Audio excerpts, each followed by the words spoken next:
We've got warmer than average weather on the way and drier than average conditions coming for most places. Hi, I'm Philip Duncan. Thank you for joining us.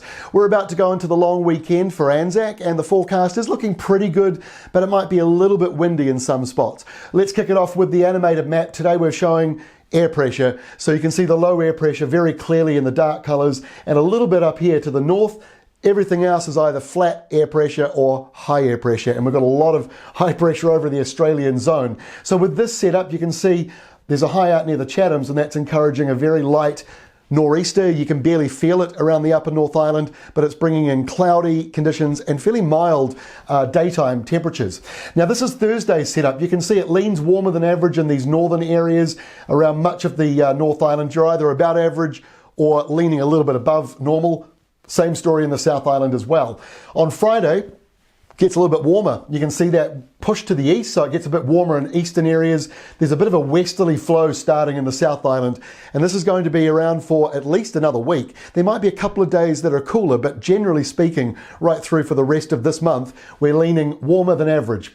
We've got a bit of rain coming, but not much. Most of it's falling in the form of light showers, so that's really what you see over most of the North Island in the green and blue. Just a couple of spits or maybe a few showers in green. The yellow portion up here, that's that little area of low pressure we just saw tracking through tonight. It won't deliver a huge amount, but some of you get a repeat performance on what you had on Sunday. And the South Island, Canterbury, dry. Get used to that as well for the next week and a half. The West Coast, a bit of wet weather, but most of it's down in the rainforests. So this is how we look for Friday. You've got that area of low pressure to the north, or the trough, moving away. A few showers lingering in the upper North Island. It won't be much. It dries out later on, and there's a bit of a breeze that should hopefully see the sun coming back out. In the South Island, dry, mostly sunny, warm, and just a few showers over in Fiordland. On Saturday, the high is to the north. It's sort of pushing back against the low pressure in the Southern Ocean.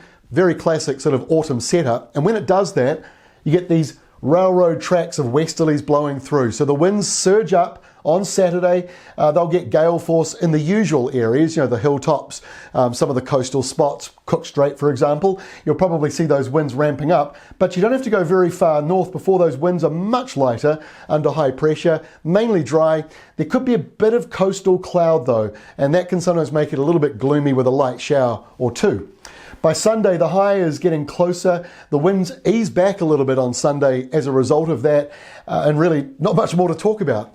Monday, before we get into Monday properly, let's get into the wind, because overnight Sunday and going into Monday, there will be another surge of wind heading northwards. So remember again, the colours on this map, the shaded areas in the over the land, that's indicating the gusts.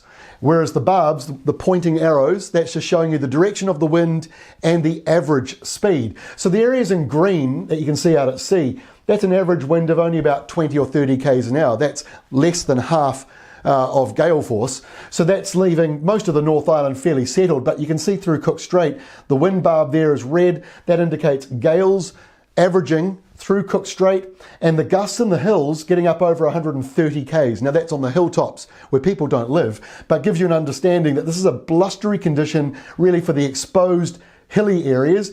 Main centres, they don't look too bad. Wellington, Invercargill and Dunedin, probably the windiest early on Monday morning. And then Monday itself, for the public holiday, high pressure just to the north there. Again, it's putting a lid on the winds to the north, pushing the winds further down. So there's that surge that we're seeing around Wellington and the other surge around the lower portion of the North Island, of the South Island, as we go through the Monday. Our final map is for Tuesday, and we're back to hopefully alert level 3.